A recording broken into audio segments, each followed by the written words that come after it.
नमस्कार दोस्तों, स्वागत है एक बार फिर से आपका मेरे YouTube चैनल विदाउट म्यूज़िक मंत्रा में। होपफुली आपने थंबनेल देख लिया होगा। आज के इस वीडियो में आपको मैंने पोस्ट भी डाली थी। आज के इस वीडियो में हम बात करेंगे केतु महादशा के बारे में एक बार फिर से।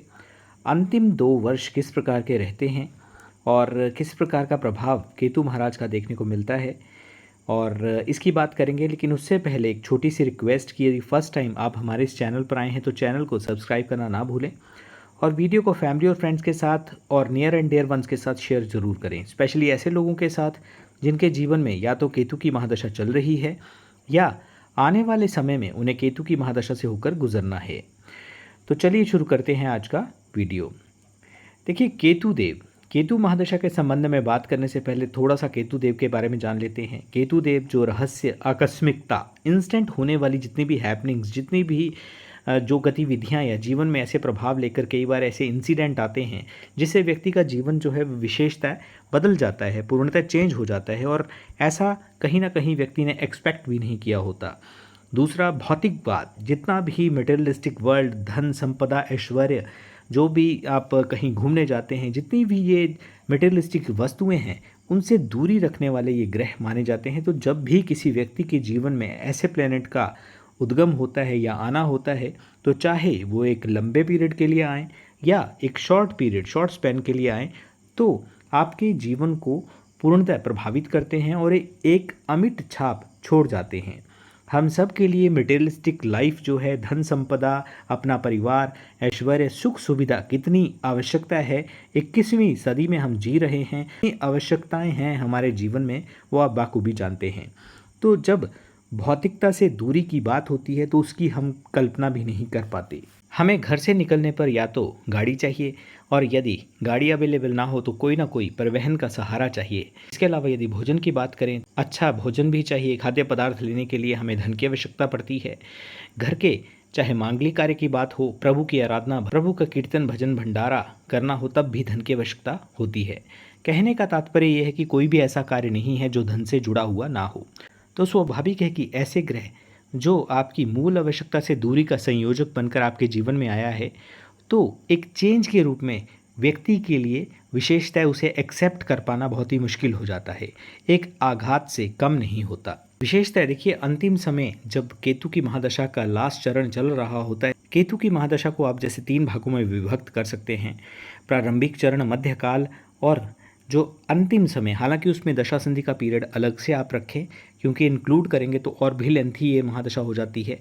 तो केतु में जब शनि की अंतर्दशा का पीरियड आता है, स्पेशली 1 वर्ष 1 माह और 9 दिन का ये जो समय होता है, बहुत ही एक तरह से क्रूशियल समय आप मान सकते हैं। हालांकि अगेन ये डिपेंड करता है कि आपका जो पर्सनलाइज चार्ट है उसमें शनिदेव कैसे हैं। यदि शनि शुभ हों और शुभ राशि में हो, स्वराशिगत यानी कि अपनी ही राशि में हो, या शुभ दृष्टि से युक्त हों और केतु भी साथ में अच्छे हों, उच्च राशिगत हों, केंद्र में हों या त्रिकोण में हों, तो इस पीरियड में बहुत अच्छे तो नहीं लेकिन एक मध्यम लेवल, मध्यम स्तर के फलों की आप एक एक्सपेक्टेशन रख सकते हैं। काम बनते हैं लेकिन विलंब के साथ, यानी कि काम बनाने का जो कार्य करेंगे वो शनि करेंगे लेकिन विलंब का कार्य भी शनि ही करेंगे। क्योंकि देखिए, शनि और केतु का जो एक मिलन होता है उसमें चाहे केतु की एक सत्ता चल रही होती है, महादशा चल रही होती है, लेकिन ये नहीं भूलना है कि शनि जो हैं वो किंग हैं डार्क प्लैनेट्स के। तो उनके अकॉर्डिंग ढल जाते हैं केतु, लेकिन जो भी कार्य होते हैं उसमें विलंब जरूर होता है।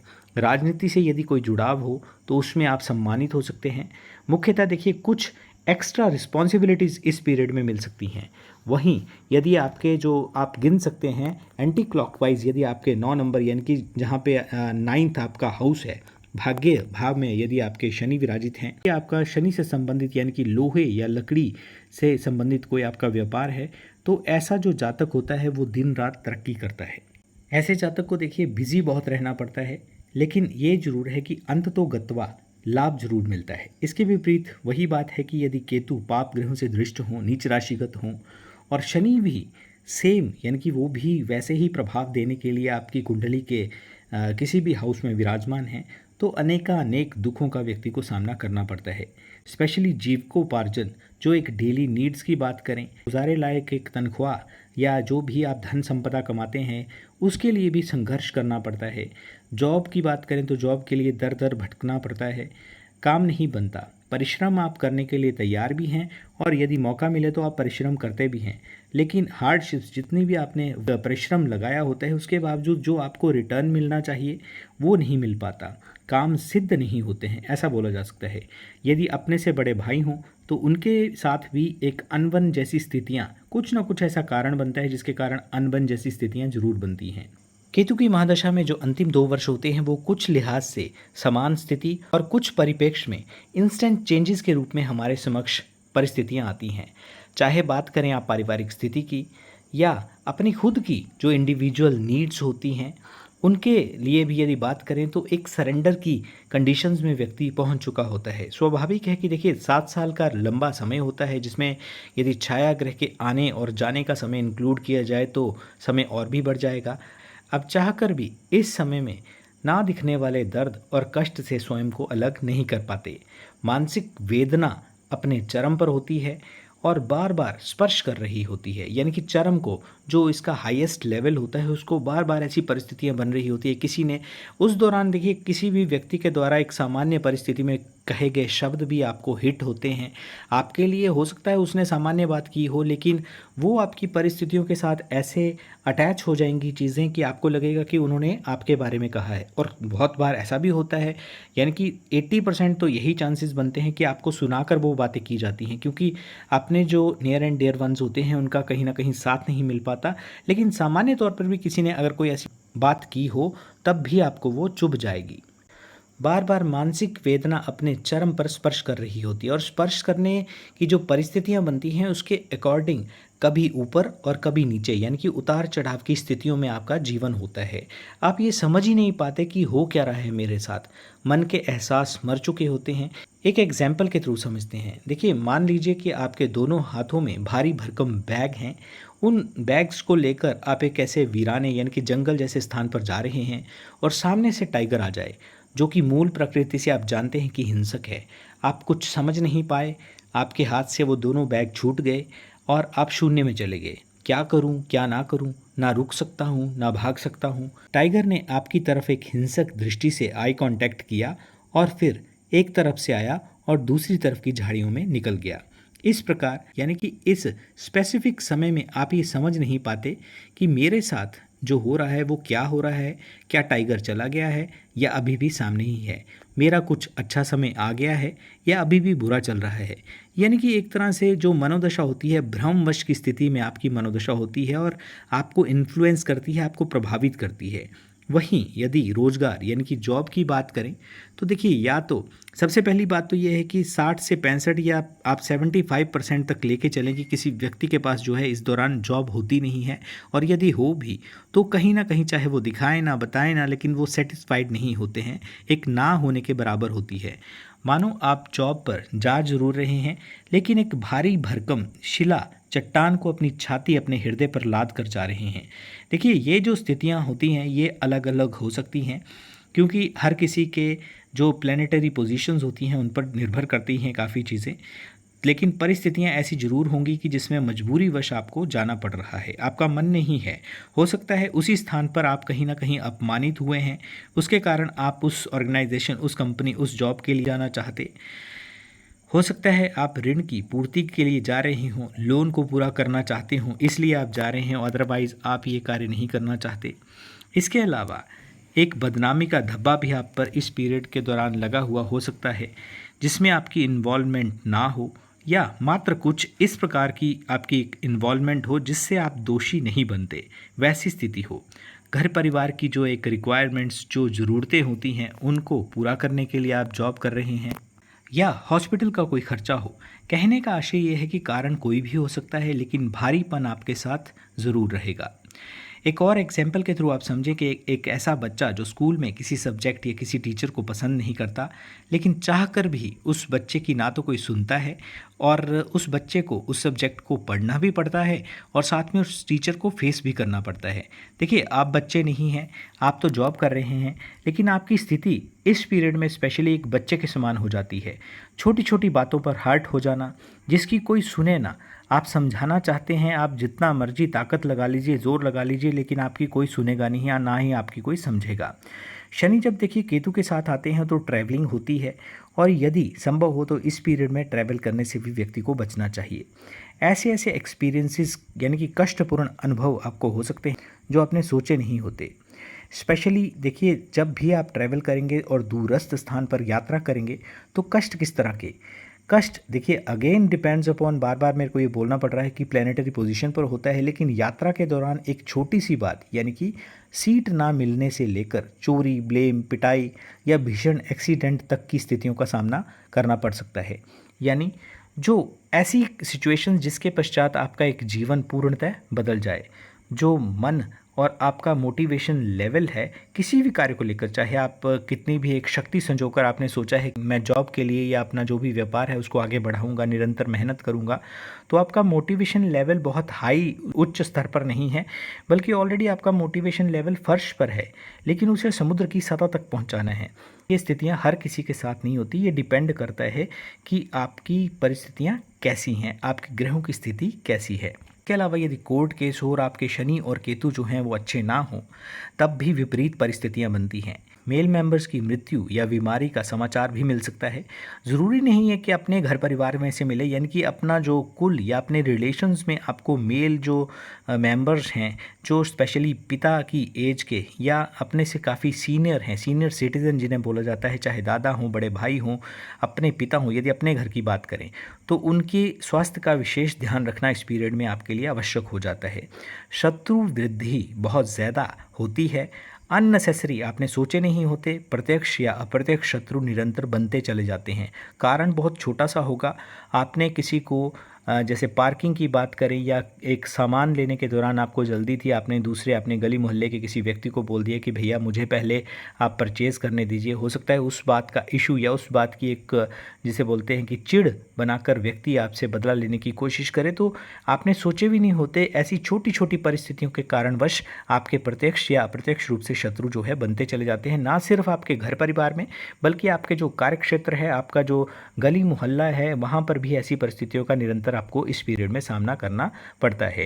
केतु में जब बुध आते हैं तो देखिए हालात तो वैसे ही, एक बेस जो है वो वैसा ही रहेगा, लेकिन जैसे जैसे बुध अंतर्दशा का समय बढ़ता है वैसे वैसे आपको दिमाग की प्राप्ति या यूं कहें कि दिमाग का चलना शुरू हो जाता है। क्योंकि देखिए केतु महादशा में सेम जैसे प्लैनेट की एक आपने इमेज देखी है, केतु का स्वयं का प्लैनेट केतु को माना जाता है, वैसी ही परिस्थिति में उस जातक का स्वरूप होता है। कोई भी आप निर्णय नहीं ले सकते, कहीं ना कहीं वो आपको प्रभावित करता है, और जो भी आप निर्णय लें सबसे बेटर तो यही रहता है कि यदि आपके घर परिवार में 3 लोगों की केतु की दशा चल रही है और किसी चौथे व्यक्ति की किसी अन्य ग्रह की दशा चल रही है, तो वो आयु में छोटे हैं, लेकिन उनसे एक बार डिस्कस करके या उनसे सजेशन लेना बहुत आवश्यक हो जाता है, क्योंकि उनका एक दिमाग जो है आपकी अपेक्षा अलग तरीके से काम करेगा।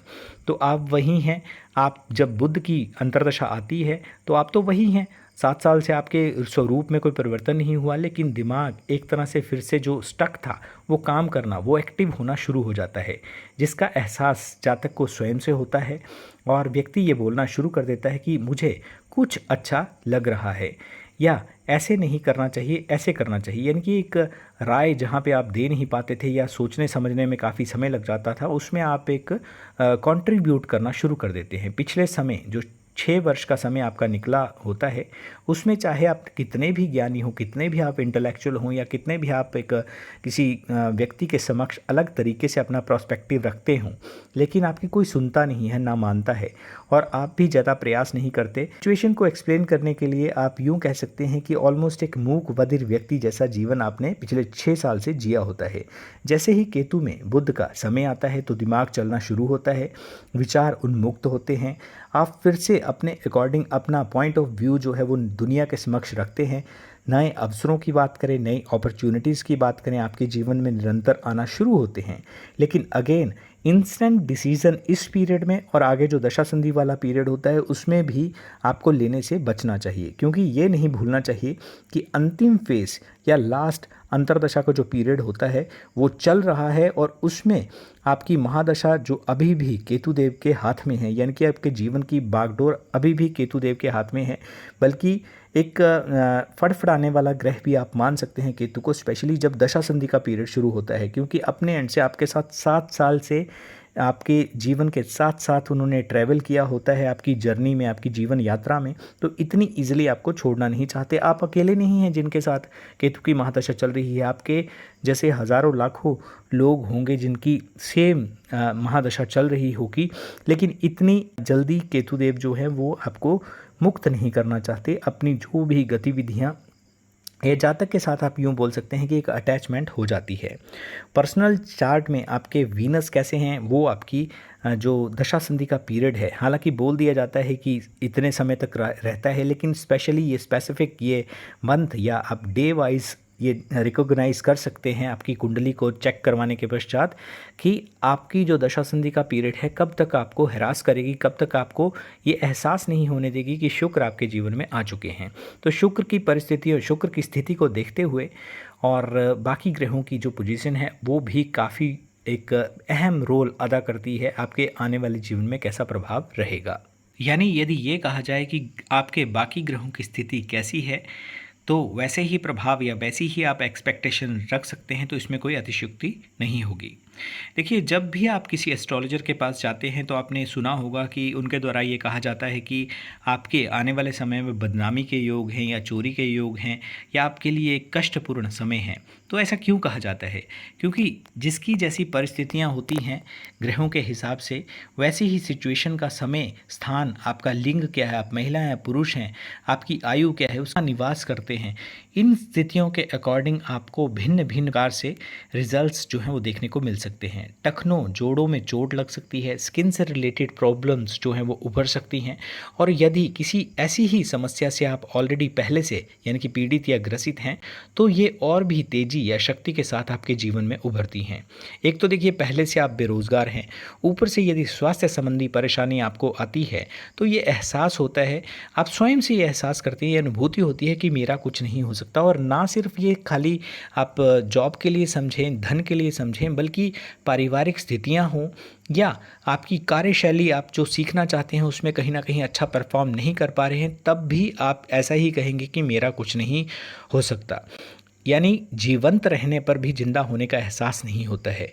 और एक यदि आप समझ सकें तो इस प्रकार कहना उचित होगा कि हर रोज़ व्यक्ति जब सुबह उठता है तो वो एक अपने शरीर के रूप से ये कहा जा सकता है कि ज़िंदा होता है, यानी कि सांस भी ले रहा है, खाना भी खा रहा है, चल फिर भी रहा है, लेकिन कहीं ना कहीं आंतरिक रूप से वो मृत होता है, यानी कि जीवंत होने का एहसास नहीं होता। वो एहसास जो है वो तो वर्षों पहले जब बुध की दशा में, जब यानी कि दशा संधि का पीरियड नहीं आया था केतु का, तो वर्षों पहले वो जो एक एहसास था वो तो पीछे छोड़ आए हैं। धन जो अपने पास होता है वो या तो खर्च हो चुका होता है या उसमें उतना पर्याप्त नहीं होता कि खर्च भी कर सके। आप समझ रहे होंगे मेरे कहने का मतलब क्या है। मान लीजिए बहुत संभल कर आप चल रहे हैं और ये सोच रहे हैं कि आने वाला समय जो है वो कैसा होगा। यदि अभी तक आप हमारे इस वीडियो पर बने हुए हैं तो चैनल को सब्सक्राइब ज़रूर करें और वीडियो को शेयर भी ज़रूर करें, लाइक भी ज़रूर कीजिएगा। तो यदि आप ये बहुत संभल कर आप चल रहे हैं कि ये सोचकर कि आने वाला समय जाने कैसा होगा, कुछ ना कुछ देखिए इस पीरियड में स्पेशली ऐसा विशेष ज़रूर घटित होता है। जो यदि धन की बात करें तो धन जो रखा होता है वो किसी न किसी कारणवश आपको निकालना पड़ जाए।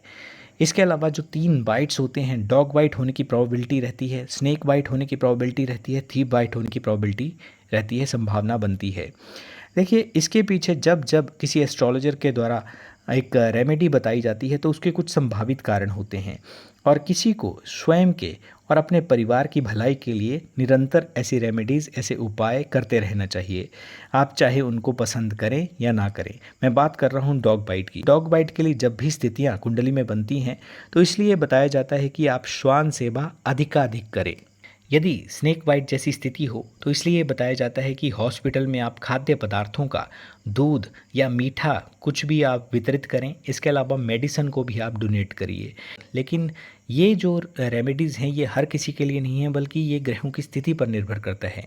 थीव बाइट की यदि बात करें तब भी निरंतर ये कहा जाता है कि आप धर्म स्थानों पर जाते रहें, मंदिर जो है नित्य आप जाएं, धर्म कर्म करते रहिए ताकि आपके कीमती सामान की चोरी ना हो। मंदिर में जाएं, धर्म स्थान में जाएं, दान करिए, कहीं ना कहीं कोई जैसे अनुष्ठान चल रहा है, कोई भंडारा भजन चल रहा है, वहाँ पे आप डोनेट कीजिए। आप खुद सोचिए कि यदि आपके द्वारा जो डोनेट किया 100 रुपया है उससे, या एक किलो आपने चीनी का डोनेट किया है, तो कितने लोगों को भोजन जो है, अन्न जो है वो ग्रहण किया है। तो स्वाभाविक है कि प्रारब्ध भोग के कारण व्यक्ति के जीवन में आने वाले जो कष्ट होते हैं, इन्हीं शुभ पुण्य कर्मों के कारण उनमें कमी आती है। और चाहे ग्रह स्थिति कैसी भी हो, केतुदेव आपके जीवन में कैसे भी हों, शनिदेव राहुदेव कैसे भी हों, तो जब भी किसी महादशा से आपका सामना होता है जो आपके लिए विपरीत प्रभाव वाली हो, तो उतने बल के साथ अपना प्रभाव नहीं दिखा पाती। तो जीवन में चाहे कैसा भी पड़ाव हो, कैसा भी समय हो, आप बहुत ही बुरे पीरियड से गुजर रहे हैं या आपका एक सामान्य समय चल रहा है या निरंतर शुभ स्थिति बनी हुई है, तब भी आपको ऐसे निरंतर शुभ कार्यों में संलग्न रहना चाहिए और शुभता को निरंतर प्राप्त करते रहना चाहिए। क्योंकि यदि आप खुद सोचिए कि यदि एक शुभ कर्म भी आप रोज करते हैं तो at the end of the year, यानी कि आफ्टर 365 डेज आपके 365 पुण्य कर्म हो जाते हैं। तो शुभता स्वाभाविक रूप से आपके जीवन में आएगी ही। और एक छोटी सी रिक्वेस्ट है कि जैसे अभी गर्मियाँ चल रही हैं तो श्वान सेवा हो, जैसे मैंने पहले आपको बताया, ये आप सोच कर ना करें कि आपके लिए कोई रेमेडी है, बल्कि एक सामान्य कर्म समझकर इसे करें, करने के बाद भूल भी जाएं, इस तरह से आप करिए। पक्षियों की सेवा करिए, दाना पानी की व्यवस्था करिए, या किसी नीडी व्यक्ति के लिए भोजन की व्यवस्था हो तो वो भी ज़रूर करें।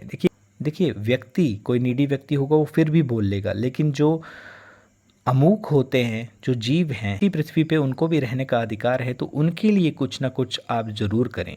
तो दोस्तों ये था आज का केतु महादशा के अंतिम 2 वर्षों में किस प्रकार के आघातों का या किस प्रकार की परिस्थितियों का व्यक्ति को सामना करना पड़ता है। आई होप कि आपको वीडियो अच्छा लगा होगा। चैनल को सब्सक्राइब ज़रूर करें और वीडियो को फैमिली और फ्रेंड्स के साथ शेयर करना ना भूलें। आज के वीडियो में बस इतना ही। वीडियो देखने के लिए एक बार फिर से आपका बहुत बहुत धन्यवाद, बहुत बहुत आभार।